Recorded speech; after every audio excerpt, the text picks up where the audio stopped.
Stanford University.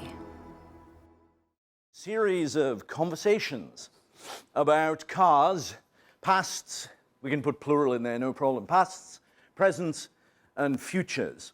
I'm Michael Shanks, and I'm going to be hosting our Wednesday evening conversations over the next couple of months, and introducing our guests, having a chat with them, and also being something of an MC, master of ceremonies, I guess, for hopefully some conversations around the issues that are going to get raised.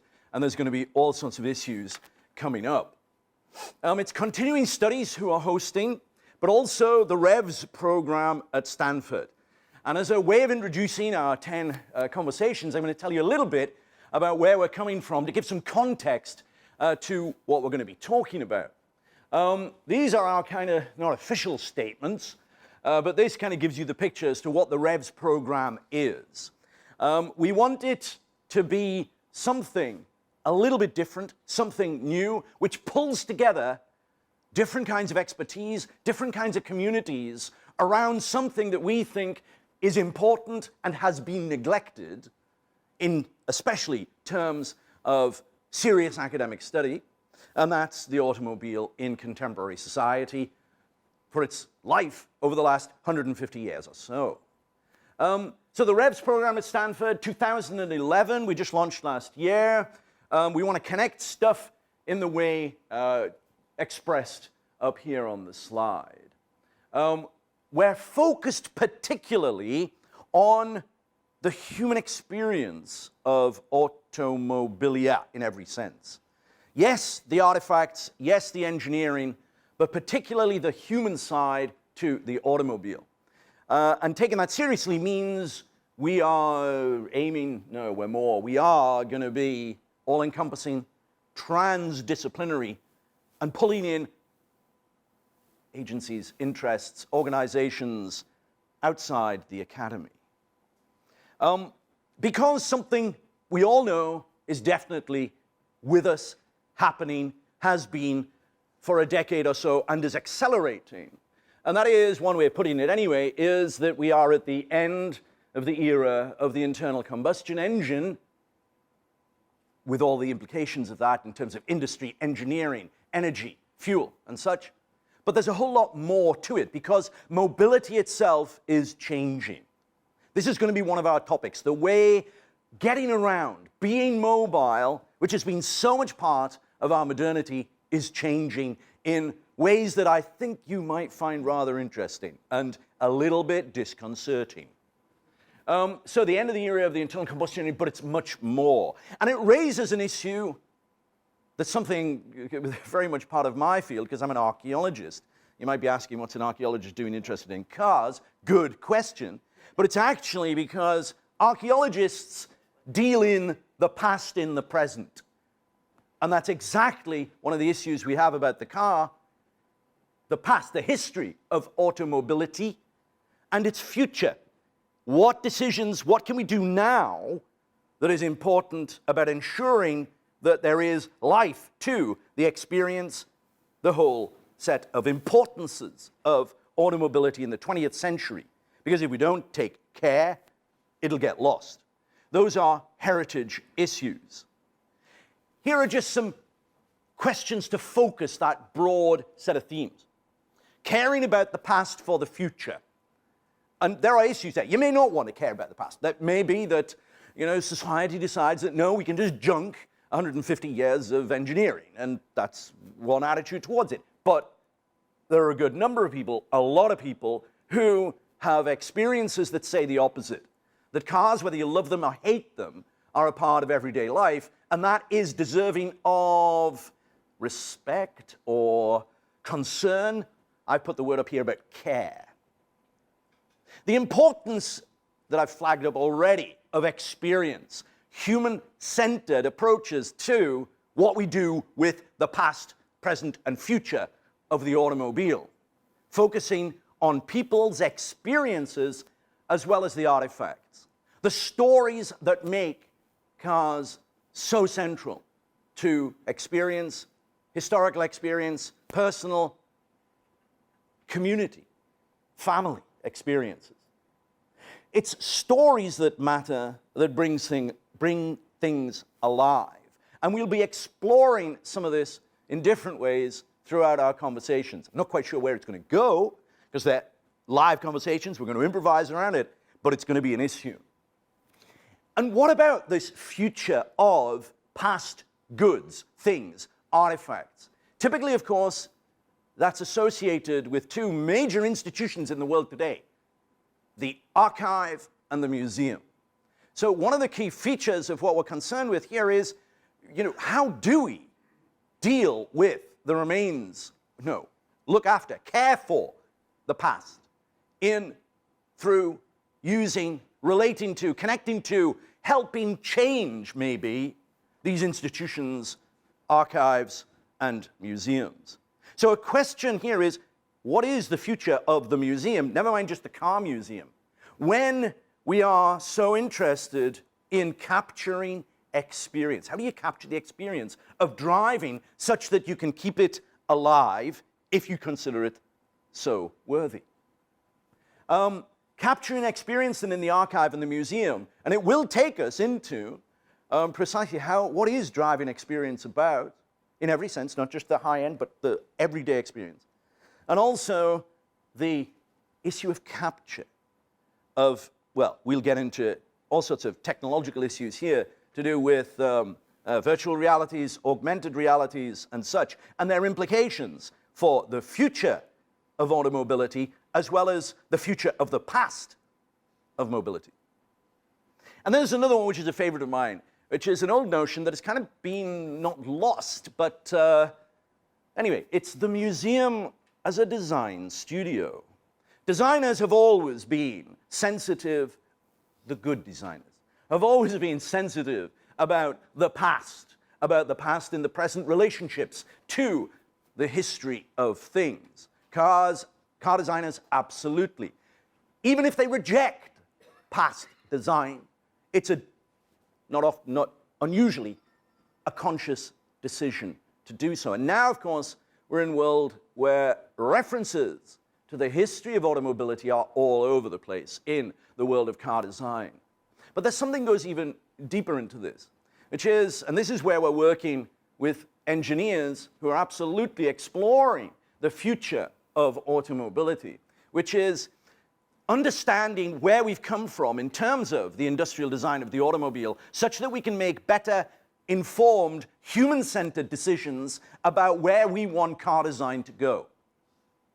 And that really does mean getting into human experience, the stories that make these things in our lives so significant, so important, so emotive.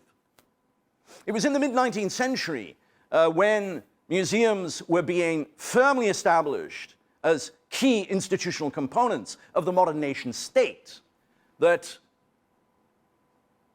it was absolutely a conscious decision was made to tie museum collections of artifacts to industrial design. The Victoria and Albert Museum in Knightsbridge in London was explicitly set up in the wake of one of the great exhibitions in the UK, in London, which had, for many people, shown the inadequacies of industrial design.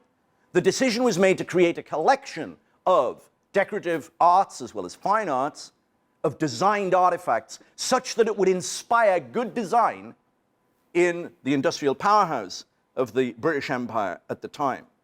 RISD, Rhode Island School of Design, Providence, Rhode Island, was set up with a major museum component from the very beginning to explore this. And one of our own members of, well, the design and car community here at Stanford left a couple of years ago. He was also a founder of IDEO. Bill Mogridge went off from his world of industrial design to head up the Smithsonian Cooper Hewitt Museum of Design in Manhattan. Why? Because the history of things matters to the future of design. So that's a subtext, a set of sub-issues, really, in what we're going to be exploring. It's about industry, design, engineering, history, geography, all of these things. And we have people coming along in our conversations who will be able to help us explore all these different aspects of this moment of concern that we suggest should be focused upon automotive heritage. Something else about involving people. We have a website, which is, it's a wiki. It's interactive. You can add stuff to it. If you go to humanitieslab.stanford.edu/revs, you will find a website for this class. All the stuff that we talk about will be there. You'll have introductions to our guests. But the key is, and this I really want to appeal to you, the key is you can also add stuff to it. All you have to do, you go to the bottom, and it's got a little comment box. You'll be asked to sign in, and you can use your name, or you don't have to. You can have all sorts of aliases, as we know in the world today. So you can sign in with a name, and Revs comment is the password. And please do, take it seriously. Start sharing the stories. This is what we want the Revs program to be about. Opening things up to people with whatever kind of things you want to add. Please do that if you're so inclined. Okay, that's my introduction. I'm now going to hand you over to our first guest, who's Jon Summers. You're going to find in our conversations, hopefully, that really they're going to be quite personal views of things. And so my introductions are going to be quite short because I know you're going to get to know our guests, frankly, much better through the conversations you're going to hear in their presentations than you are through me. So Jon is a Brit now in San Francisco, automotive historian in all sorts of different ways, as you'll see. And he's also a fellow of our Revs program. And Jon and I are working on a book together, which is on the topic of automotive heritage. With that, I'm going to pass you over to Jon. So thank you very much, Michael, and thanks to every one of you for coming out this evening and for listening to me speak here. So my topic today is the 1955 Mille Miglia, and specifically Stirling Moss, Denis Jenkinson, and the Mercedes-Benz that they used to do the event. And I've dubbed this the greatest drive. Now, many of you may be motoring historians yourselves. You may disagree. You may feel there are other races or other events that represent a better drive. I welcome the debate. Certainly, my feeling is this is the greatest drive. So who am I? Well, there's a few little bullet points about me. I suppose I've been around the museum community most of my adult life, one way and another. I worked at the National Motor Museum at Bewley in England for a short time after I graduated. I still have connections there. And I'm currently a docent at the Black Hawk Museum, which is in Danville, just over in the East Bay. I'm also quite heavily embedded in the concours community. I emceed a concours at the weekend. I occasionally judge at events. I quite often provide show field tours and so on and so forth. I've also tried to get involved a little bit in film and video because I think that this is very much the way that the future generations are going to understand the 20th century. So I was very flattered to be asked to produce a film for Peter Mullin's Automotive Museum down in Oxnard. Now, I'm not sure how many of you know Peter Mullin. He's focused on building a fine collection of interwar French cars. And the museum, he's thought very carefully about how to display the museum. And really, in my personal opinion, he's moved the whole way of displaying and talking about cars in a museum setting further along. He does Bugattis, he does Delahaye, he does Delage. He's focused on the very best of the interwar French marques and has a real play around design and art. The guy he hired to curate the museum is an art historian, not a car guy. The other TV thing I did, and this was just a plain really cool event to do. I was invited to co-present a Discovery Channel program about a Mille Miglia retrospective event which took place in California at the end of last year. So fundamentally, I had a chance to share a 1950s Ferrari with Alain de Cadenet. Now, many of you may know that name. He finished third at Le Mans one year. He is an all-round motoring enthusiast, an all-round card really exciting guy, really great event for me to be involved in. I'm going to refer to that as we move through this. So I write regularly. I write for a number of different blogs, everything from green car news to vintagemotorcycle.net. I have my own blog that I regularly update, jonsummers.net. I call it a motoring almanac. There's room for everything, and really that's what I've said at the bottom there, that my goal with the hobby has always been breadth, not depth. We've all met car guys who know everything about one narrow topic.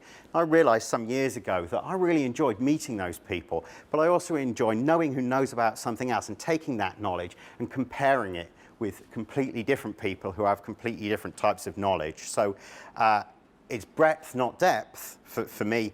But what I really love, as I've put there, the exciting stories of daring do.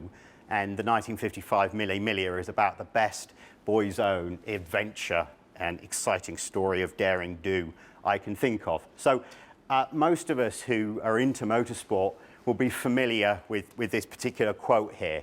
Now, for years, it was attributed to Hemingway. I did a bit of research before doing this presentation. My understanding now is that there's a good chance Hemingway didn't actually say this, and certainly he didn't write it down. It's attributed to various other people, but this is a great way to frame the 1955 Mille Miglia because it separates motor racing from all the stick and ball sports. Indeed, it separates motor racing from any sport, really, where it's not possible to really hurt yourself quite badly. What I'm going to do now is I have a video for us to play. Thank you very much, Michael. Familiar with my machine, so let me just. I need the second button. I'm a PC guy. I can't run these Macs properly. These technology issues are going to occur. So again. this is a wonderful little bit of newsreel video about the Mille Miglia. Team manager Alfred Neugebauer watches Juan Fangio take a Mercedes up to the starting point of perhaps the greatest international road race of them all, the Mille Miglia. Another Mercedes in the German team with English ace Sterling Moss at the wheel. And the third is driven by Carplane. Ahead of them are 1,000 miles of some of the toughest racing in the world, right across Italy. And here comes Moss, well out in front with the leaders. And Fangio is there too, followed by Italian Umberto Marioli in a Ferrari. At the finish, just over 10 hours later, it's Moss who crosses the line to win in record time. Fangio comes second and Marioli third, making Moss the first British driver ever to win this famous race. So there it is, captured in. So Michael, how do I get the get the slide preso back now? So there, captured in a minute is in a single minute is the whole event. So what I'm going to do is drill into that a little bit more for you. So as we learned there, the Mille Miglia is 1,000 miles around Italy. It begins and ends in Brescia. The number on the side of the car typically showed the departure time. So we see Taruffi here, 5:47. That would mean he would have left Brescia at 5:47 in the morning. You notice that Moss's winning average, which was the fastest time that anybody ever completed the 1,000 miles, was just over 10 hours. So clearly, and we can see there the event ran from 1927 to 1957.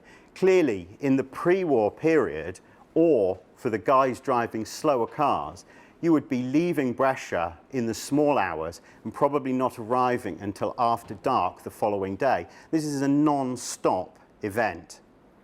The cars are flagged off at 1 minute intervals, so it's not like Formula One where it's pure wheel-to-wheel racing, but nonetheless, you are likely to come upon your competitors on the road, so you are going to be pure road racing, wheel-to-wheel road racing with them. Certainly, if you're going to win the event, you have to be ready to do that.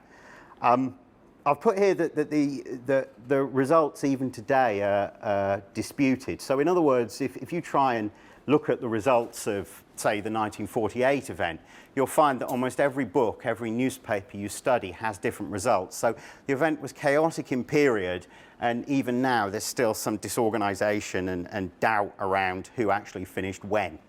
The other thing to say is the event took place in the spring. It rained a lot, and those of us who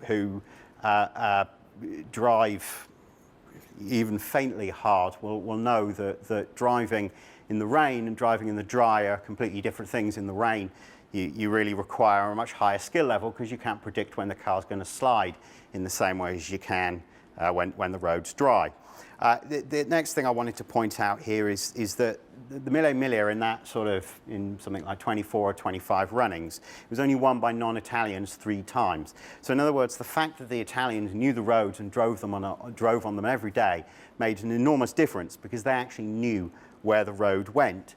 Now, just before we zap on from this slide here, this is Piero Taruffi in 1956 in a Lancia D24. And yes, all 4 wheels are off the ground. It beggars the question, how fast did he need to be going to get all 4 wheels off the ground, just climbing up that little rise? I'm not sure how clearly you can see, but just on the left, there's somebody standing on his front porch just watching the race go by. So what was special about the Mille Miglia? Why do I want to talk about it today? Well, it's really a mid-century crossover between where motorsport came from and where we are with motorsport now at the beginning of the 21st century. The beginning of motorsport events were simply a way to sell cars. There's never been motorsport. Cars have never existed without there being some sort of motorsport, and there's never been motorsport without there being some sort of a motivation to sell automobiles. Henry Ford famously said, "Win on Sunday, sell on Monday," and I'm sure we've heard that before. Early on, the way that you proved this was simply the way newspapers would say, well, whoever can get from Paris to Bordeaux the fastest. That was the event. There was no proper track marked up. Nothing was purpose-built. It was just point A to point B as fast as you could using whatever route you liked. So, of course, the Mille Miglia, with its route around Italy, passing through all the major cities, is really a throwback to that very early type of motorsport. But what you see by the 50s is the technology and the professionalism of the modern era. So it's the two combined. Now, the route continually changed. So, for example, when the fascists built the Autostrada, they wanted to show off the Autostrada, so they changed the route to incorporate lots of, dull, flat-out running on the Autostrada. So the route changed around quite a lot and was almost different every year. So sometimes it was more than 1,000 miles, sometimes it was a little bit less, but it was always approximately the same length. The important thing is that it's open to anybody. So this means any Tom, Dick, and Luigi, with the equivalent, then the modern equivalent would be with a tuner Civic in the garage. Any of those guys, they can enter the race as well. And typically 500 people would enter. And this is marvelous. This is a chance for me to pit myself against Lewis Hamilton or Fernando Alonso. It is really a remarkable thing. And most of the cars entered, in fact, were small Fiats, which the Brits amongst us would know as noddy cars. They were very cute-looking little cars. They had 1100cc engines, and guys like Zagato and Abarth made a huge name for themselves building more streamlined bodies for them. So these little cars with less than 30 horsepower, you could squeeze the maximum speed out of them. The Mille Miglia is noted as being the birthplace of the Gran Turismo car. Now, we all know the Mustang GT. We use this GT term all the time, car designers do. The Gran Turismo, for me, I'm not sure what the dictionary definition is, but for me, the Gran Turismo is the car that you can get in Paris, you can drive to Marseille, and when you step out of that car, you feel relaxed and refreshed. So in other words, yes, it's a fast car, but it's not a racing car. It's a car which is designed to complete a long distance comfortably and leave you feeling fine afterwards. And I guess the final thing I wanted to point out on that slide, and this is true of all motorsport, is gentlemen, or increasingly in the modern age, ladies too, gentlemen, know thy limits. In other words, this is not an event where you can go out and go flat out. You have to breathe, you have to learn the car, you have to learn the route, you have to really feel yourself into it. So here's the 1955 route. You can see Brescia up at the top. I've got this slide here because I wanted to highlight really the variety. This section down the back of Italy, the Rimini, Pesaro, Ancona, Pescara section, If you try and drive that section now, it's all Italian seaside, and it's really no fun at all. There's traffic lights, it's all stoppy-starty. There's a freeway down there, and the freeway, the Autostrada, gives some replication of what the event was really like. But the striking part for me was when I drove the course for the first time. I had a little Fiat Punto rental car. I drove from Brescia and followed the route down to L'Aquila. I actually gave up and got on the main road at L'Aquila because from Pescara to L'Aquila, the road changes from being these long, fast straights to being very, very twisty, all second and third gear Italian mountain stuff. And the weather would often change there and then. Now, to give you an idea how fast those Adriatic straights were, Jaguar, everyone knows Jaguar did very well at Le Mans, won Le Mans 5 times in the 50s. Jaguar used to have to raise rear axle ratios in order to extract maximum speed from the car on those long Adriatic straights. And that's raising the rear axle ratio over and above what they used to use for Le Mans, which has a 3-mile straight. So it really gives you an idea of how important top speed was in that kind of section. There's 3 or 4 mountain passes north of Rome. The Futa, the Raticosa are the two that immediately spring to mind. Of course, we pass through these wonderful Tuscan towns, Siena, Florence. And the final section I want to highlight, because it's a section I'm familiar with, is up at the north there, the Cremona-Mantua section right at the end. The Italian countryside there is very flat. The roads are crested up, and you can see for an extremely long distance. So, you know, I've been really extremely fast on those pieces of road on a motorcycle, and it's possible really to feel something of what Moss and the Mille Miglia guys did in period. So a little bit about Stirling Moss. For an Englishman growing up in the 1950s, Stirling Moss was the golden boy, hence the nickname the boy. And he was young as well. He was a lot younger than the other guys that he was competing against. If you went to a club meeting in Britain in the 1950s, and Stirling Moss was at that meeting, typically there would be 6 or 8 events. He would probably enter all of them. They would feature all types of different cars, some little cars with motorcycle engines at the back, others saloon cars, others big sports cars like the Mercedes SLR he's driving in this event. Typically, he would win every event. Typically, he would be leading on the first corner and would not be headed. So, and it's hard to underestimate the impact that had on the British psyche beyond saying that throughout the 1960s, if you were caught speeding by a policeman, often the first thing he would say is, "Who do you think you are, Stirling Moss?"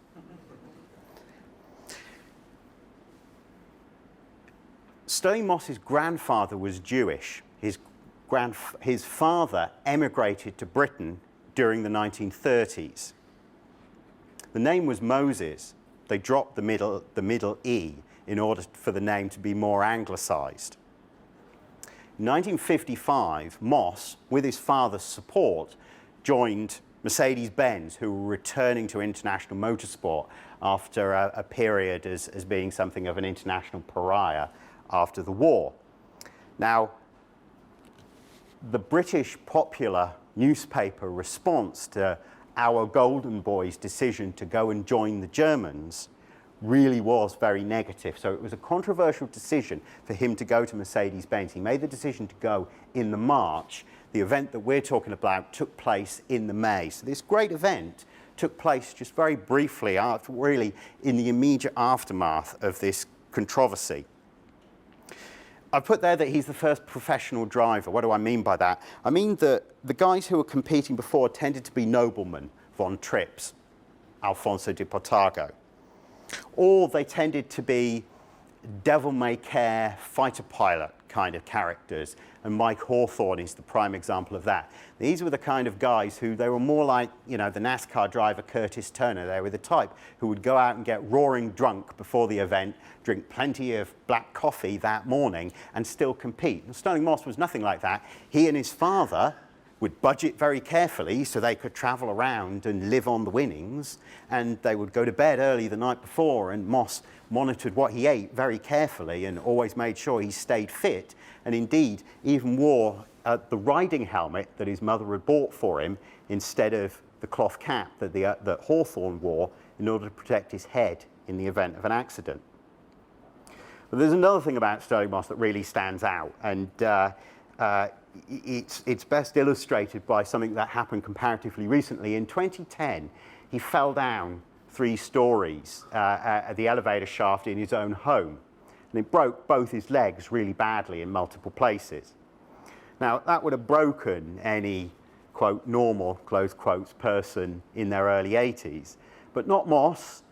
The limbs have healed up, he's still mobile, he retired from historic racing and from speaking and generally being Stirling Moss. But this year when Michael and I were at Pebble Beach, we saw him walking around unaided with a cane, but very much still the Stirling Moss that he always was. So in other words, true British pluck, I think you might say, if you'll permit me that. So he competed in the event with a co-driver. Why would you need a co-driver? It only takes one person to drive the car, right? Well, it does, but we'll find out a little bit more about that moving forward. So the co-driver was this guy, DSJ, Denis Jenkinson, often known as Jenks.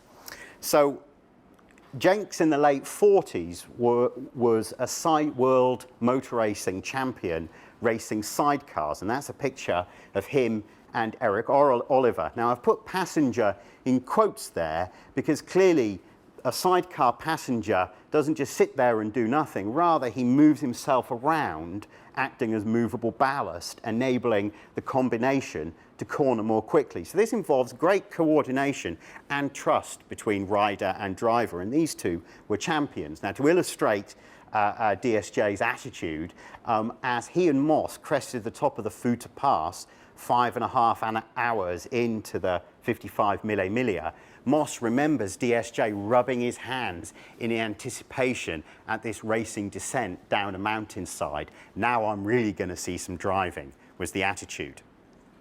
Now for me, and for lots of British motoring enthusiasts in the 50s, and indeed for people who took motorsport, the magazine Motorsport in other parts of the world, what we remember Denis Jenkinson for was that yes, he would travel around and he would report on the Formula One races. But more than that, he would also write continental notes. So you had a sense of what it was like to be driving in Portugal in the 1950s when he went to watch the Porto Grand Prix there. And he would do this in his Porsche 356 and in his Jaguar E-Type, and he would happily report, you know, which gears he used and who he'd had a great dice with on the road south of Lyon. He used to cruise in the E-Type at about 110 miles an hour.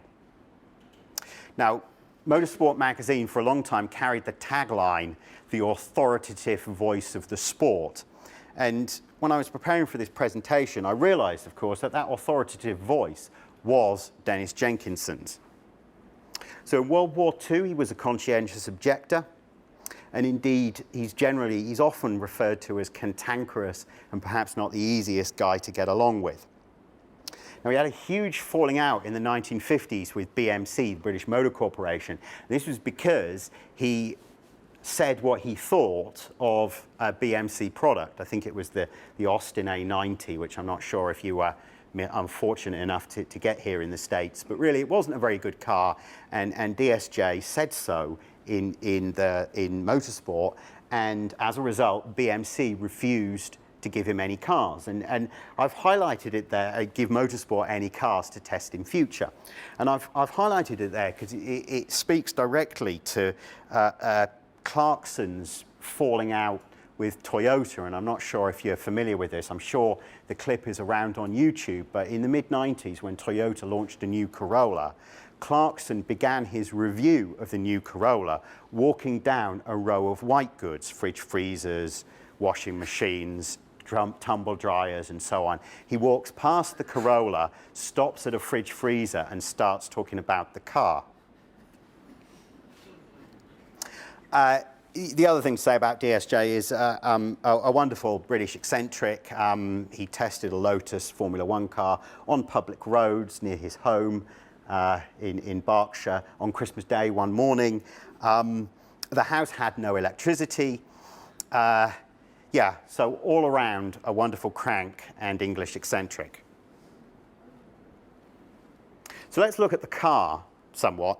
And I'm going to begin here with Moss's first impressions. And this is a story that I've heard Moss tell numerous times, and I think you'll be able to find this on YouTube, where he's traveled to Hockenheim, which is in northern Germany, a circuit in northern Germany, in order to test the car. Hockenheim is really misty and dank and damp in early spring of 55. He goes out, he drives the car, he completes the test. Now, you remember the picture of him? He has kind of panda eyes, there's lots of dirt on his face around the goggles. This is because the car had inboard drum brakes. So that black brake dust that you see on the wheel, developing on the wheel of your road car, all that came off and blew up inside the car and went on your face. So knowing this, well, the story Moss tells is, having completed the test, he got out of the car. Now, Hockenheim's in the middle of nowhere. There's no town or anything nearby. Yet, as he steps out of the car from the Mercedes pit, there is a Mercedes mechanic with a bowl of hot water on one arm and a towel on the other. And the water, remember, is hot, and this is the middle of nowhere, so Moss can wash up and tidy. And really, this sums up Mercedes-Benz's approach to motorsport, in contrast with the Italians, who quite often wouldn't even have a car ready for Moss the night before he was due to race. It was a completely different approach. So the car, although it's called a Mercedes 300 SLR, it's really nothing like the Gullwing Mercedes 300 SL. It's a Formula One car which has been modified and detuned slightly in order to fit sports car regulations and in order to be able to compete at the Mille Miglia. Tubular frame, and I think the headline there is 310 horse, which, you know, there's minivans and SUVs with more power than that, but not with the light weight that you'd associate with that car. We've talked about the inboard drums. These weren't really great brakes. Those of us who are familiar with driving cars with drum brakes, it really is a pinch yourself when you're used to driving a car with disc brakes, just how bad drum brakes are. So what I'm trying to say here is, look, the car can go really fast in a straight line. It's got plenty of horsepower. It really hasn't got a lot of stop. And with those narrow cross-ply, or in American parlance, bias-ply tires, there's really not a lot of turning potential either. So quite a handful to drive, I would say. Running on a type of horrible jungle juice, 65% gas, 35% benzene. They used to put some alcohol in it sometimes for the car to make extra horsepower.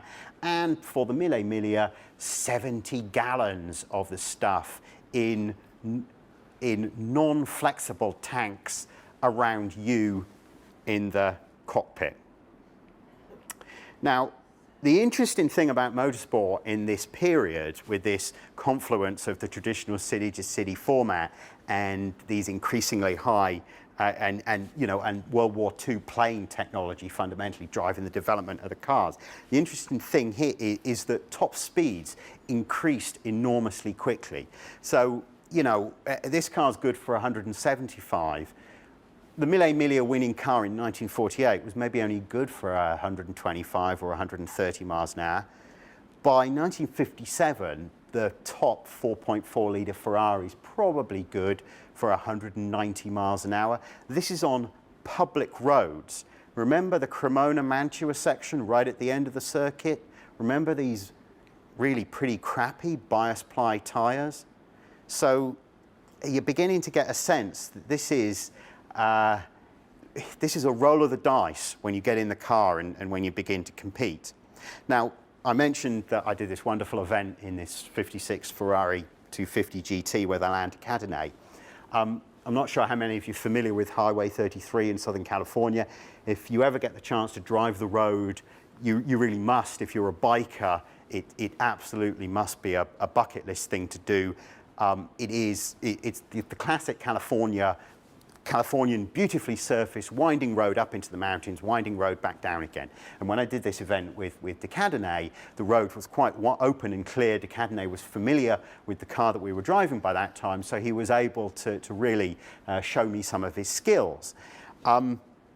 Now, we were, doing the classic 50s cornering technique of approaching the corner, getting the braking done, turning in, finding some understeer, and I remember watching de Cadenet's foot go from the brake, just pivot across to the throttle, and then press the throttle flat so that the back of the car slides, so that now, if it's a right-hand corner, we can juggle the car around the corner in a perfect four-wheel drift. Now, when we got to the bottom of the hill, I confess, de Cadenet sang. I didn't expect that. So exhilarated and so enjoying the moment, was he. But the point that he made to me when we got to the bottom was, how fast do you think we were going there?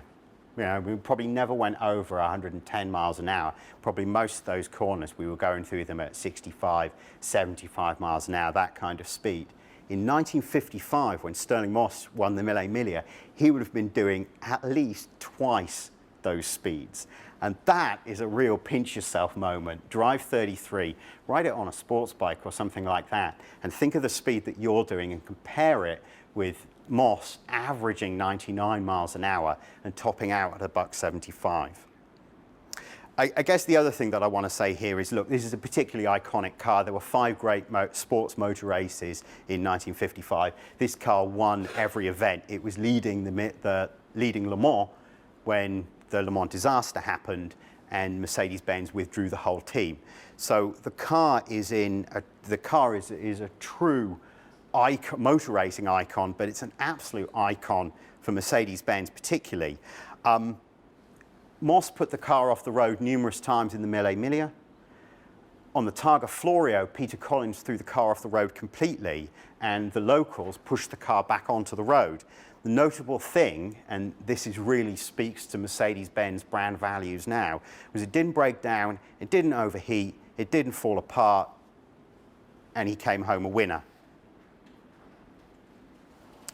So, I'm not sure what's happened with my caption here. That head caption actually reads, entering the main street of Padua at 150 miles an hour. And it's a quote from Denis Jenkinson's article about the Mille Miglia.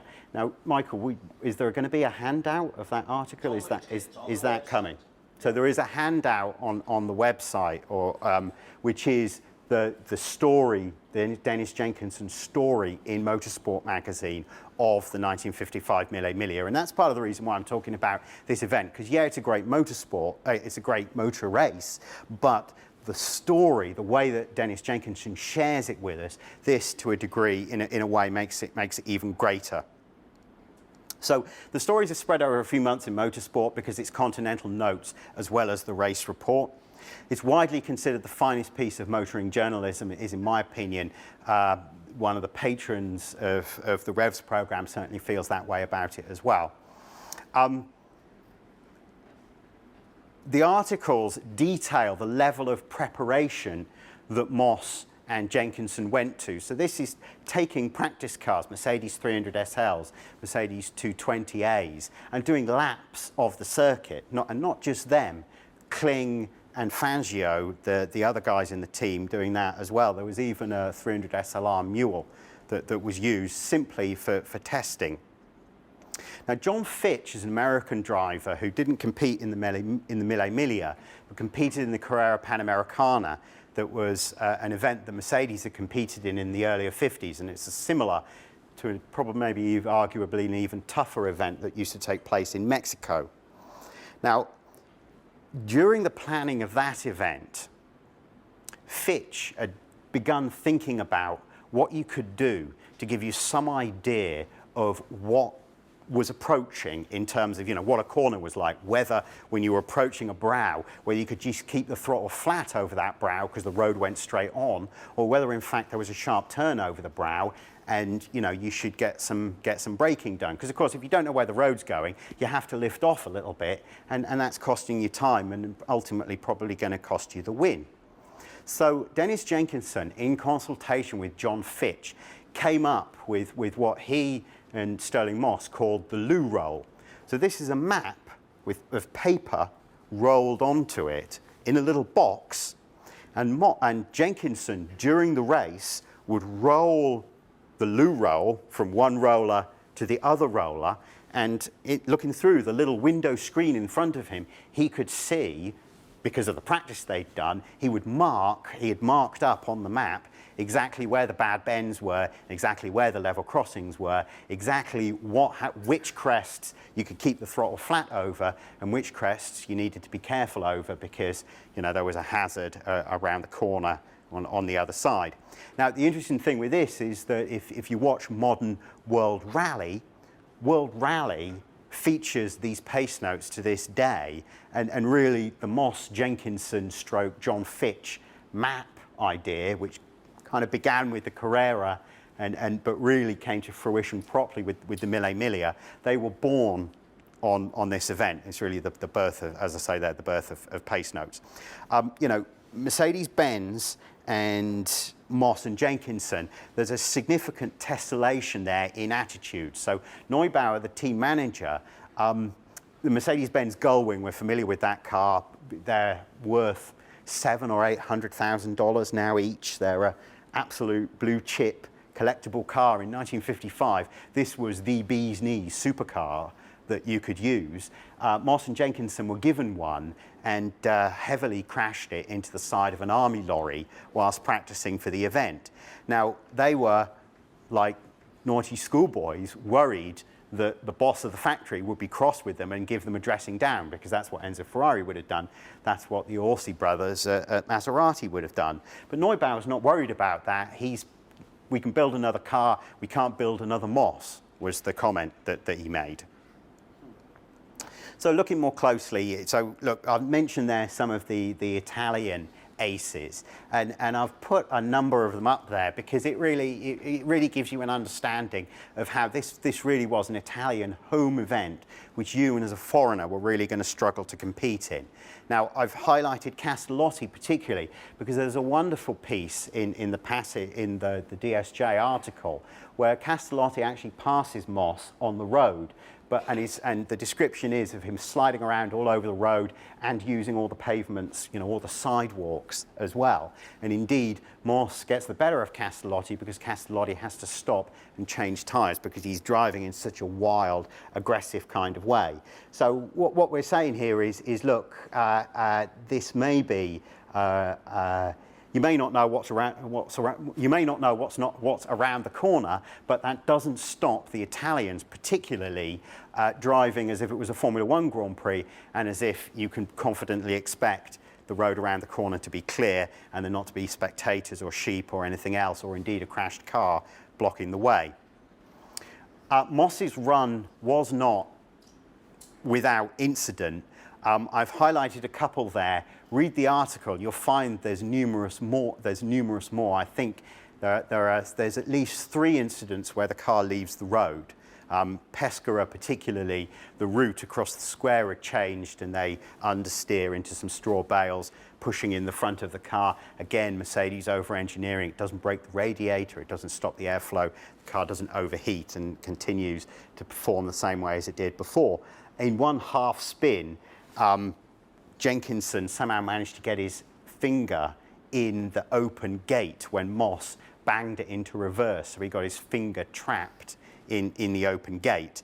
But my favourite story is the level crossing, which in the SL at about 120 miles an hour had just been a bump, but in the SLR at 175 turns into a full-on jump where the two of them have a chance to make eye contact with each other before the car lands. And luckily, it doesn't. Luckily, the steering wheel's straight. Luckily, the surface is good, and they were able to just carry on regardless. Now, much is made in 50s motorsport of Fangio's legendary stamina. And before the 1955 Mille Miglia, he offered DSJ and Moss some of his famous pills. If you look at forums online, there's a lot of debate about exactly what these pills were. Certainly some sort of amphetamine, because having competed the Mille Miglia for 10 hours, Moss actually drove the car back to Stuttgart before going to bed. which really gives you an idea of just what the pills did for him. So average speed of more than 99 miles an hour for the 10 hours of running. It's the perpetual record for the event because the event ended in 1957. There were very few drive post-war Mille Miglia, so this is one of the reasons why the Moss winning average is so high. So okay, this wonderful blood and guts era of motorsport, whatever happened to it? Well, if you had to sum it up in one man, it was Jackie Stewart happened to it. So, and I've picked that picture on purpose because Jackie Stewart's known now mostly as being an advocate for motor racing safety, but we should never forget that the reason that he had credibility was because he was three-time Formula One motor racing champion. The guy really could drive. He really could drive. And what he was campaigning against is perfectly illustrated in the picture. Can you see that his helmet is above the height of the roll bar? What good would that roll bar have done? So the safety campaign that Stewart initiates in the late 60s leads to tracks being, modified and slowed and shortened, and certainly what I call their true road racing. So this idea that we're just going to close some public roads and race on them and not worry about the curbs and the dry stone walls and the lampposts and the cat's eyes and the drains and the stray dogs and the stray cats and all the other hazards that true road racing implies. Really, as a result of the safety campaign, it all but disappears. So I'll talk a bit about the Isle of Man in a moment, the Isle of Man TT in a moment. So car design transforms as well, the materials transform. The important thing with this car that we've got Stewart in down at the bottom, and this is late 60s, early 70s, that's a 68, 69 Formula One car, the beginning of wide tyres, the beginning of aerodynamics. Really, when you sat in the car, the gas tank was like a collar, it was behind you and then it came down along each side of you. So you really were sitting in a bath of gas. So the big fear was when you crashed that you were trapped in the car and then the car would catch fire and you would burn in the car. So for Moss and Jenkinson, you didn't want seat belts, you wanted to be thrown clear. And that idea might seem quite strange to us, but anybody who rides a motorcycle will know when you're crashing, you want to be separate from that motorcycle. You want to let go from the motorcycle. You don't want to crash with the motorcycle. You want to get separate from the motorcycle as soon as possible. It's not a dissimilar idea from that. And I've mentioned there drivers' equipment changes, and this has continued to evolve. So, just over a decade ago, we lost Dale Earnhardt. That was not a particularly significant accident, but he hit the wall in such a way that it cricked his neck and just snapped his neck, and that's what killed him. So nowadays we use these HANS devices that go around the neck that provide neck support. Now, we all know about Dan Weldon and Marco Simoncelli at the end of last year, so motorsport isn't safe, but certainly, I've put there for me, the passing of Senna in 1994 is probably the end of this sort of epic era that I'm personifying with Stirling Moss and the 1955 Mille Miglia. Why did it change? Well, I think attitudes change. It's the late 1960s. It's, peace and love and all that kind of thing. I think that the guys, Stirling Moss grew up watching people watching the dogfights of the Second World War. He wanted to be a fighter pilot secretly inside all along, I think. So, whereas for Jackie Stewart's generation in the late 60s, the post-war baby boomer generation, the attitudes had changed, things had moved on a little bit. I think also, and we can see it here on Stewart's Matra, there's the beginnings of sponsorship and the beginnings of television coverage. So it just meant that the kind of carnage that sometimes occurred in earlier years just wasn't politically acceptable anymore. And before I stop talking about the Mille Miglia, I do just want to highlight the Le Mans disaster. It was only 6 weeks later.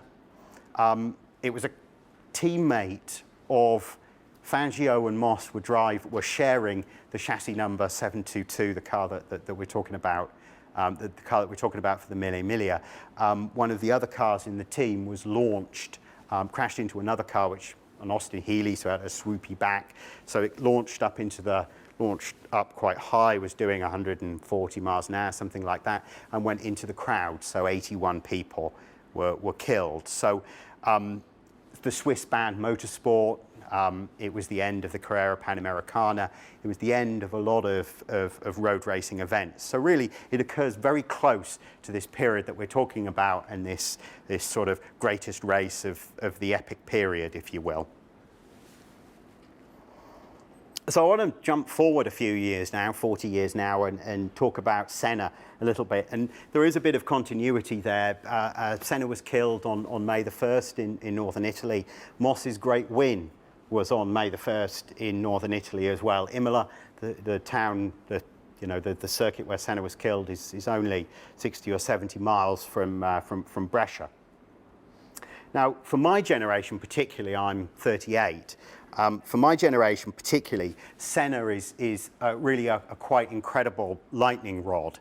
For me, I can't remember, I fell in love with motorsport, I fell in love with Formula One at the same time as Senna's career was beginning. So for me, the love of the sport and following Senna are really one and the same thing.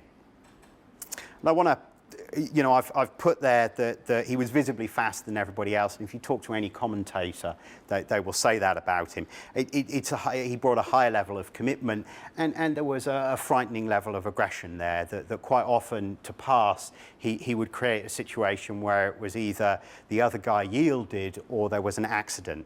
And that really is something that was very alien from Moss's generation, from the Moss generation. I want to highlight a couple of events particularly. Monaco 1988, when he qualified the car on pole position, he was a second and a half faster than anybody else in the field, even his four-time world champion teammate who was driving an identical car. In Formula One, a second and a half just as well be a year and a half. So complete was his dominance at that time. The other thing I've mentioned there is the Peralta. Peralta's a corner at the Mexico Grand Prix circuit. One year, it's a fifth gear corner. 1 year in practice, Senna tried to take it in sixth, crashed heavily, had to sit out the race. The next year, he tried to take it in sixth again. And that, to me, said everything about the guy, that there was no fear, there was no backing down. He just tried again. Now, the fact that he crashed again, to me, was neither left nor right. He just had this incredible commitment and self-belief and willingness to do it. Now, it seems that the Hollywood guys have captured this idea, are aware of this idea, and have captured it into this recent Senna film, which I know many of you have seen. Now, for me, the Senna film is a sort of James Dean effect. In other words, this is the translation from the guy who I remember in my boyhood, my boyhood hero, if you like, is transforming before my eyes into some James Dean-like kind of legend, which has currency amongst people who know nothing about motorsport. And that absolutely fascinated me. And I'm reminded there's a Roman emperor, Vespasian, who supposedly his deathbed words, and it's a joke because most emperors, after they died, Roman emperors, were deified. They were made gods. So the joke is that his final words were, "Alas, I think I am becoming a god."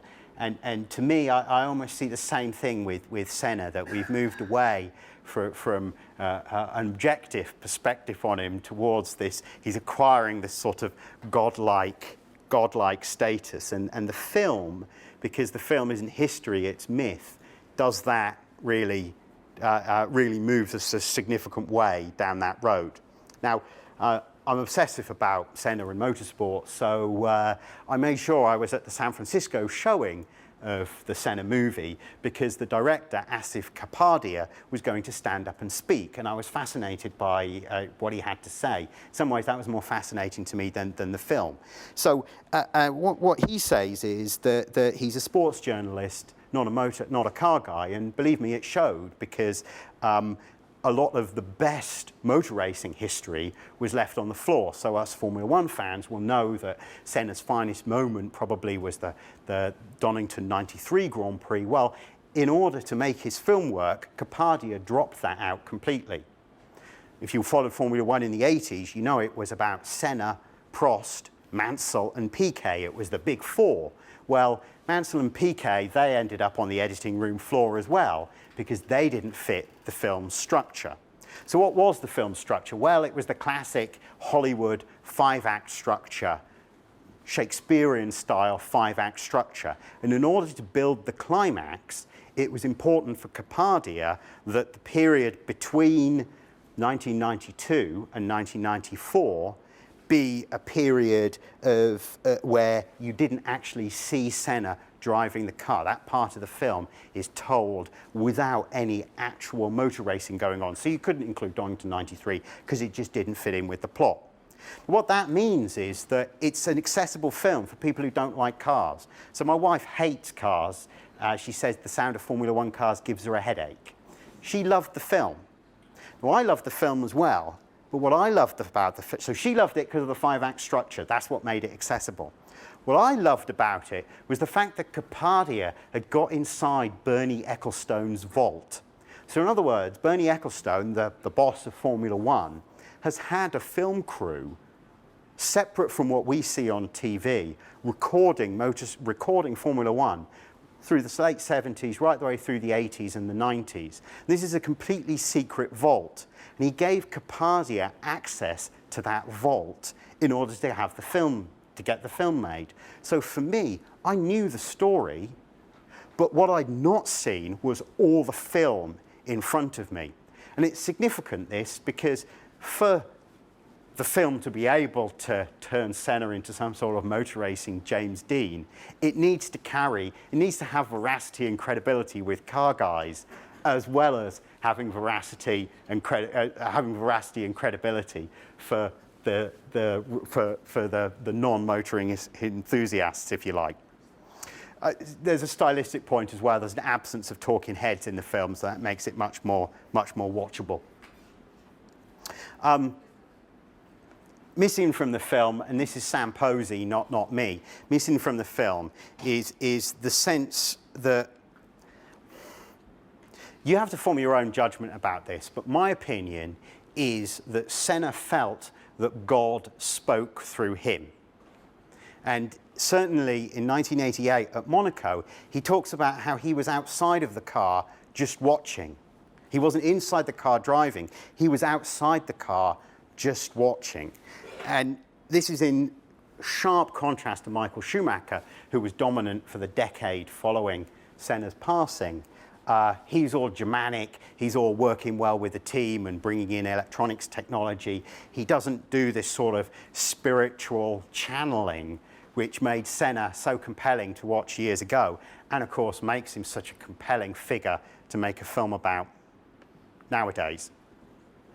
So what does all this mean to me and to you? We've just lost the side of the slide there in a peculiar way again. But so actually for me, what it means is I really feel the need to preserve the history and preserve these stories. And the way that I try and do that is by trying to actually go out and drive the great tracks. So I talked about driving the Mille Miglia earlier, and to see the great races. So this rather bad snap was taken of me at a hotel in Brescia. I rented that Aprilia RSV Mille in order to do the course. It was 10 years to the day since Senna's passing, and I wanted to do something to sort of mark the passing of Senna. So I thought, what better thing to do than go out and ride the Mille Miglia route? So that's what I did. But it's not just the Mille Miglia. There are a whole number of these great epic events, and really I've called them here the bucket list. And really, if you're a car guy, you do owe it to yourself to get out and explore some of these and learn a bit more about them, because they all have very much their own character. The Carrera Panamericana, for us in California, this is the most accessible event. 2,000 miles across Mexico. The event used to be broken up into 4 days, so you'd do 600 or 700 miles each day, and then the cars would be locked up at night. Sometimes you'd be allowed to work on them, sometimes you wouldn't be. So only 5 original events running from 1950 to 1954. It's right the way across Mexico. It was done to publicize the opening of the Pan American Highway. So the speeds are even higher than you might encounter at Le Mans, at the Mille Miglia for a sustained period. So again, by virtue of bending de Cadenet's ear, he competed in one of the so one thing I should say, there is a modern Carrera Panamericana, which is a sort of retrospective event. So you can compete in it in the same way as they did in periods. So you won't find the major manufacturers going. It's an event that's aimed at amateurs. And it was on one of those events 10 years ago that de Cadenet was timed at 172 miles an hour. So this just gives you an idea of what the events are like. The photographs there, I've tried to give you some impression of what it's like. It's kind of remote. It's kind of mountainous.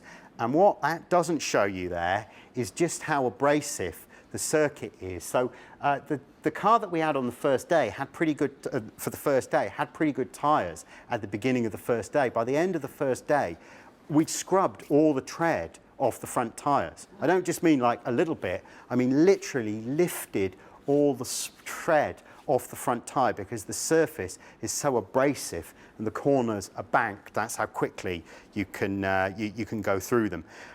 The topes are something else well worth talking about. These are huge, we call them sleeping policemen in Britain. I guess you call traffic calming, or humps in the road fundamentally. But these are they were around in period. When the Carrera Panamericana event took place. They are around now. They will destroy the car suspension and tear the sump off if you don't spot that they're coming. They are really remarkable. I've put there that heat, water and food is a real issue. It was for the guys in period. There was a guy called Ray Crawford. Some of you Californians may remember the Crawford supermarket chain. A guy called Ray Crawford used to compete in the 1950s. The way that he dealt with the heat, food, water issue was that he had refrigerated lorries from his supermarket chain come down with all the food in them. So nobody in Crawford's team had to take the risk of eating Mexican food or drinking Mexican water.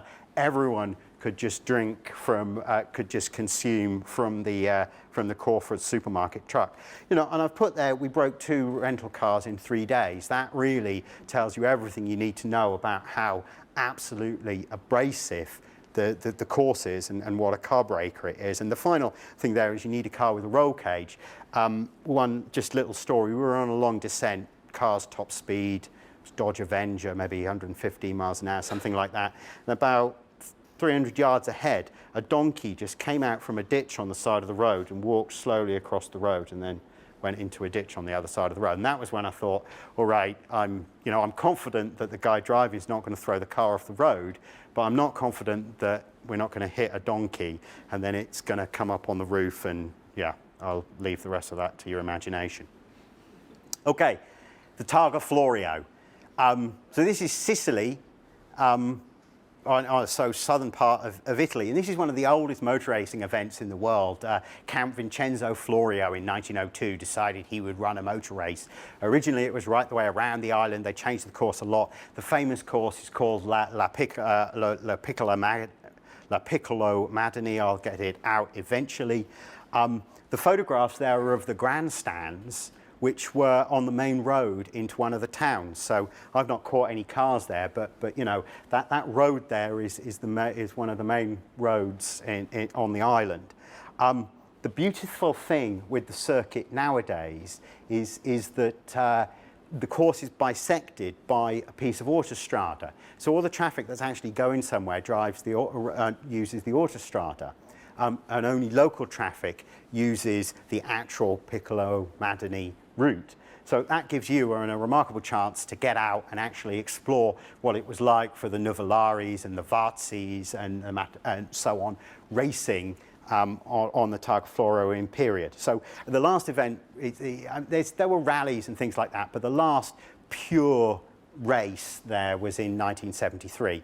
8 miles along the seafront, and then the rest of the 44 miles is winding up into the hills of Sicily. LA Canyon roads is the best way for Californians to think about it. Roads cut into the hillside, narrow, plenty of gravel. I had a 130 horsepower Alfa diesel rental car, and I found I was using second and third gear all the time, if you used fourth gear, I would arrive at the next corner kind of too fast and frighten myself.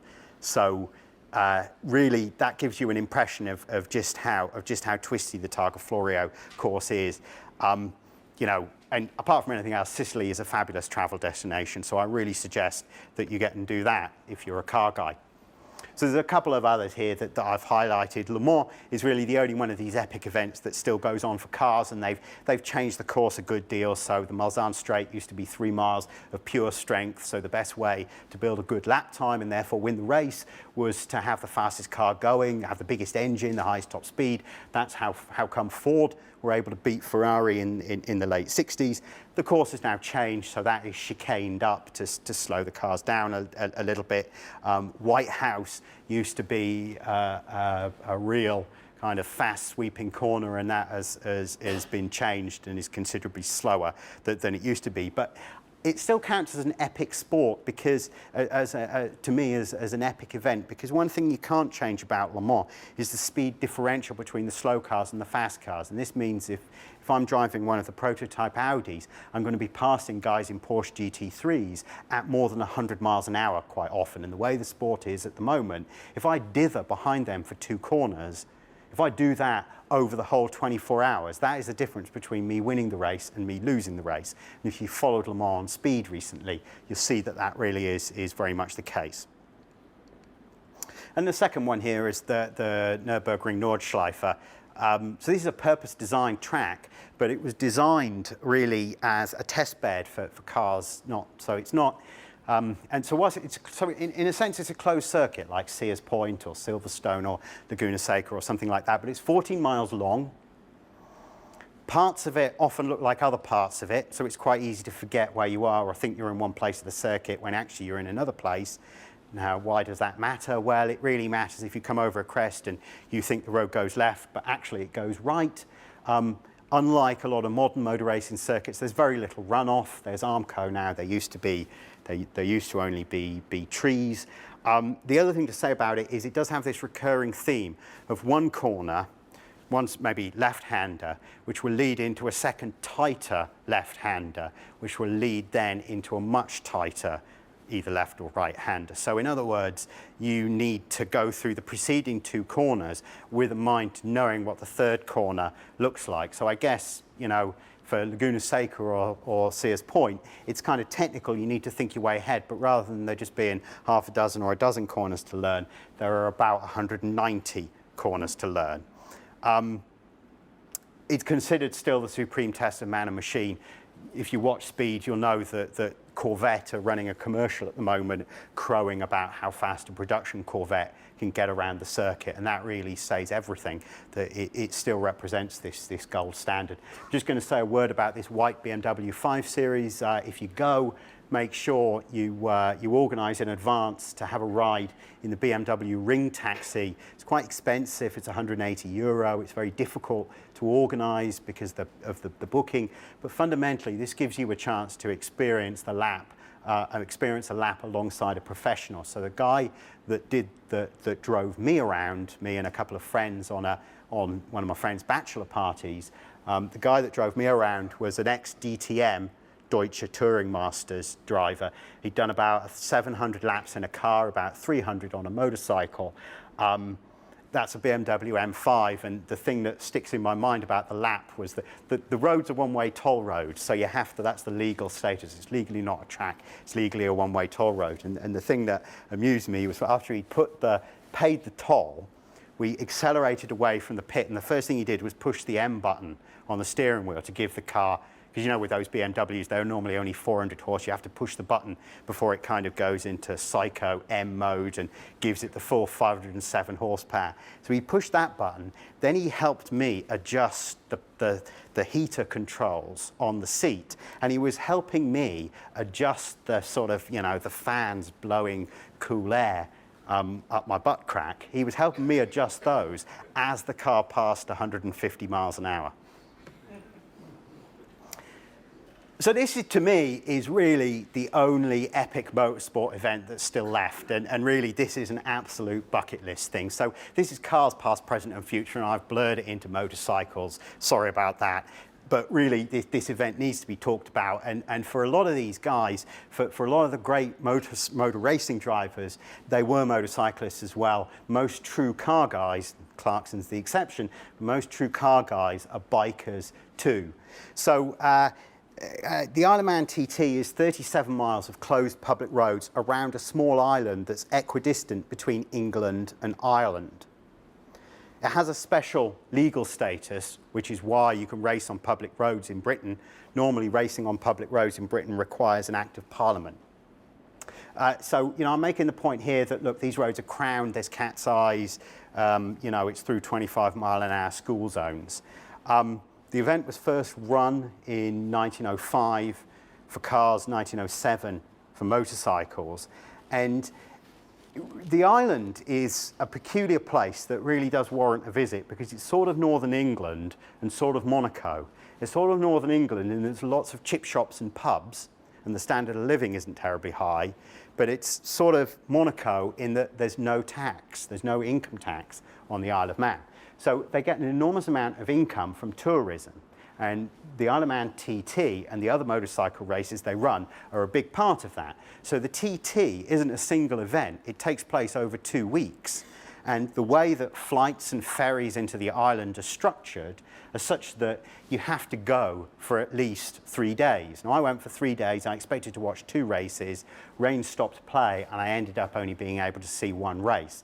So, in other words, what they're looking for you to do is go and spend the whole week there, drinking in the pubs, eating the fish and chips, and hopefully, occasionally, watching a motorcycle race. The striking thing about the course is that, well, average speed 130 miles an hour. The bikes will do more than 200 miles an hour in a lot of places. Dave Jeffries on the left, that picture's more than 10 years old now. How fast do you think you needed to be going to get that much air on a sports bike? John McGuinness on the right, this is the bottom of Barrow, so this is a long, winding drop, and then this left-hander, which he's going through at the moment, which is a big dip. So can you see the bike is fully compressed on its suspension and the plastic is actually dragging. Note too that he's a few inches away from the wall because if he was any closer, his head would hit the wall. I think the most intoxicating thing though about the Isle of Man TT is that these bikes are showroom motorcycles. They're the same kind of sports bikes that you can pop down to a dealership and buy now for less than $10,000. So you really do get that sense. And of course, when there's not racing going on, you can go out and ride the roads yourself. So it really does give you a remarkable ability to get very close to the gods like Dave Jeffries on the left and John McGuinness on the right. So for me, the bucket list isn't just cars. It isn't just racing events, it's also films, it's also, well, TV. So for example, I visited Covington, the town in Georgia, which is the real Hazard, where they filmed the Dukes of Hazzard. Last month, I spent some time in Nevada trying to recreate as best I could the film Vanishing Point. So Vanishing Point, it was made in 1970. It's a bet. The film is the story of a bet. It's Denver. Can you drive from Denver to San Francisco, which is 1,252 miles? Can you do it in less than 15 hours? It works out to an average of 83.3 miles an hour, which is a kind of tantalizingly low number. I got to thinking maybe it could be done. Well, motoring more on American roads, I realized that the best way to do it would be the freeway. The freeway, you'd just be dodging cops. That would be very little fun. So I thought, well, and the film has a very esoteric, kind of, frankly, trippy feel to it. So I thought, well, the best way to recreate that was, could I average more than 83.5 miles an hour around those quiet roads around Nevada, those bone straight quiet roads around Nevada that so much of the film is based around. So the bucket list for me, the motoring adventure, the motoring experience that you need to go out and have, yeah, it's motorsport events, it's primarily motorsport events, but it's also go out and drive yourself, and it's also, if a film speaks to you, do that and feel that. And I've highlighted that, you know, a couple of other things there that, you know, I always try and drive with vacations. So, you know, and you get so far off the beaten track if you drive. So, you know, southern Italy, there's some fabulous Magna Grecia sites that I visited, pyramids in the Yucatan, pyramids in Thailand as well. You know, in the jungle, you feel like you're Indiana Jones as you explore them. But more than that, I think we need to preserve the prosaic. We need to preserve the kitchen sink kind of stuff. So I have this wonderful John Betjeman poem there that I'll give you the chance to run your eye over. I was a tech sales rep right the way through my 20s in England, and there was a freak of tax meant that as a sales guy, you wouldn't be driving your own car. The company would give you a car to drive. And for years, the company car was the Ford Cortina. So I've highlighted it there because, you know, I've put there, you know, I feel as if I drank too much Thatcherite Kool-Aid in the 80s. Perhaps I did. But for me, as a car collector, I deliberately went out and own a car which is representative of my own part, of my own past, and representative of my own years sales repping. It's sitting on a friend's drive in England at the moment. So we're moving towards the end here. Right? For me, there are three types of specific driving, and I framed it in terms of, you know, we talk about the freedom of the open road, and for me, too often, the freedom of the open road has absolutely disappeared. So we've talked a lot about racing. I want to talk a little bit now about operating the machinery, and to me, this is what we do when we're out on the freeway and you're just following the guy in front of you at 65 or 75 miles an hour, and you feel like everyone around you is absolutely on Valium. For me, there's a distinct difference between that and the motoring experience. And there's a difference between the motoring experience and the racing experience. And the motoring experience, as I've given a couple of examples there of the motoring experience. And why am I making this comparison between the V8 Mustang muscle car and the MG? It's because with the roof down at 50 or 60 miles an hour, we're going to have an adventure in the MG. It's going to be really exciting. It might well break down on the way. You know, we have a full-on adventure. The Camry, there's no adventure even if we drove right the way to the other side of the country. With the Mustang, there's some adventure there, but we need to move ourselves into a position with Mr. Plod that is difficult and challenging, and we might not want to do that. So for me, the MG probably offers the best motoring experience of those examples that I've talked about there. But for me, motoring then is this sense of adventure. So we talked about preserving the human experience an awful lot this evening, but obviously we also need to preserve the cars. So I've talked about that a little bit. Hagerty Classic Car Insurance now even designates certain cars as blue chip investments, split window Corvettes, Series 1 E-Types, Mercedes 300 SLs, Gullwing Mercedes. You know, these are blue chip investments, which frankly would have done better than the markets and property over the last couple of years. And Hagerty even have a website that show you that. For me, car collecting, though, is more about speaking to the inner child. And anybody who collects cars, or many people who collect cars, they collect the cars they loved as children. So for me, I spent a lot of time looking through the Thames Valley Auto Trader at £500 Jaguars.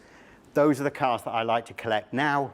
I love the Dukes of Hazzard. All of our cars in Britain had under 100 horsepower. So this orange V8 muscle car that leapt across my TV screen every Saturday night as I was 6 or 7 years old and growing up. This was marvelous. So when I came to America, obviously I wanted to collect muscle cars, although the guys at the docents look at me and roll their eyes when I talk to them excitedly about the muscle cars that I collect.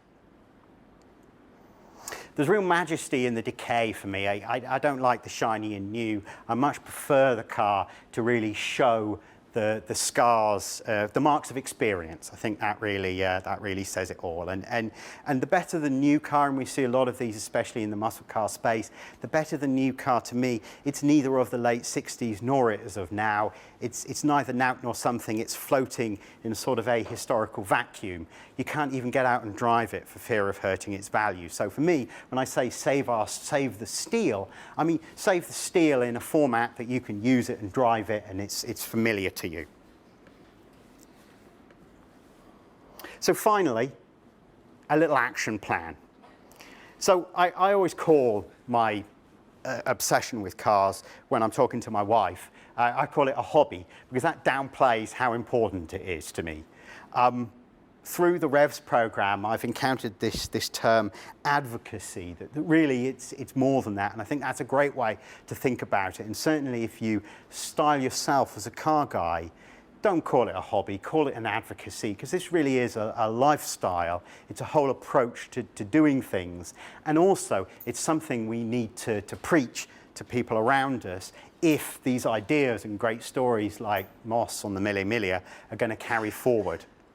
The other thing I want to do is really look at what people in other spaces have done. And I think horsey people, if you'll permit me that, and apologies if you are a horsey person and would rather be known as a equine person or something else, but fundamentally, you know, horsey people have done a really good job at this. They do their dressage events and their competitions for, you know, younger people to get them used to it, and they do their show jumping and all this kind of thing. There is a whole community which exists completely independent of the horse as a practical means of transportation. The horse hasn't been a practical means of transportation for over a century, yet there's still this thriving community, which is completely different in Europe from the way that it is in North America, but fundamentally there is still this community of people. So we as car guys, we need to work on developing a similar kind of infrastructure to that which the horsey people have developed over and above what we're doing at the moment with museums and concours and all these kind of events.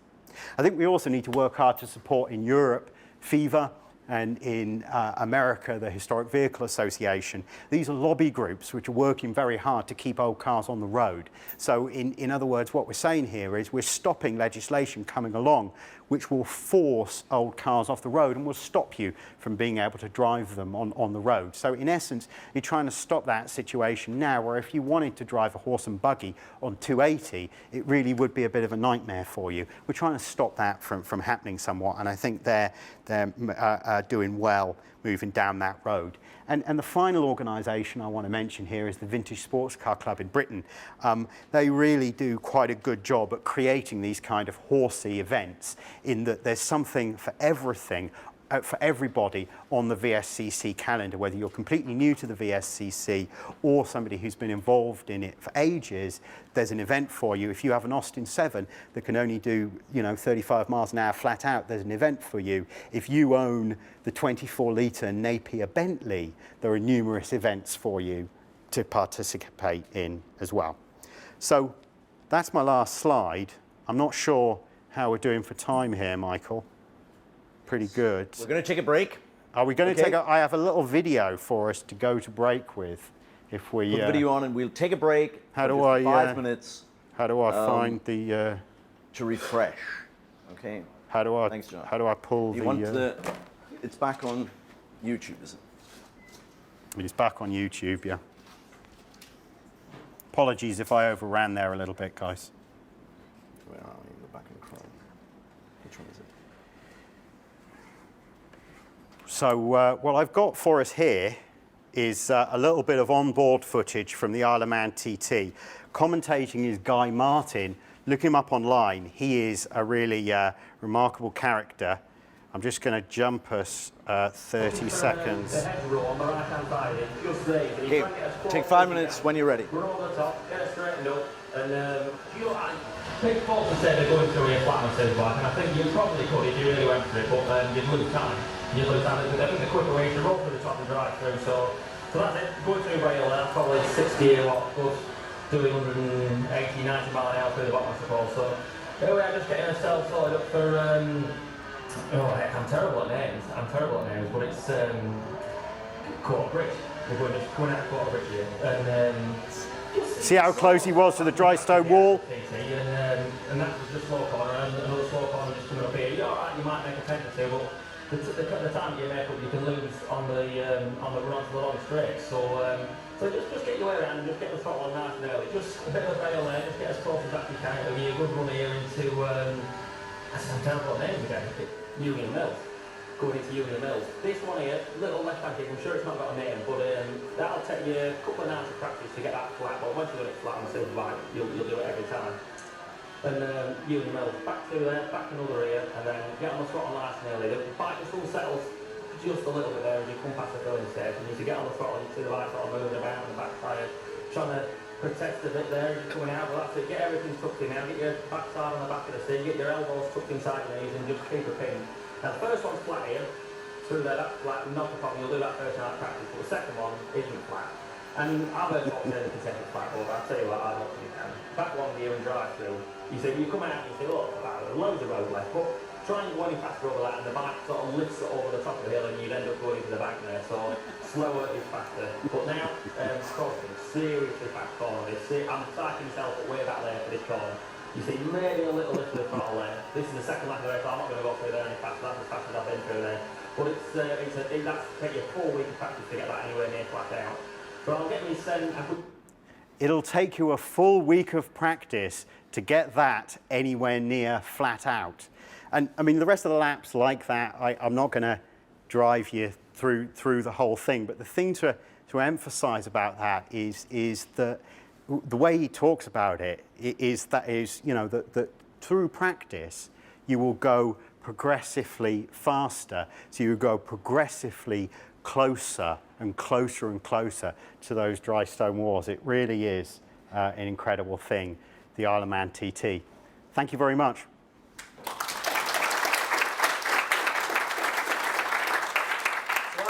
Yes, we can take a break. We will start some little comments off, and please come back with your questions. We'll post the materials you've heard about on the website. More of that in a moment, though. There we go. So just take 5 minutes, please, if you need to. For more, please visit us at stanford.edu.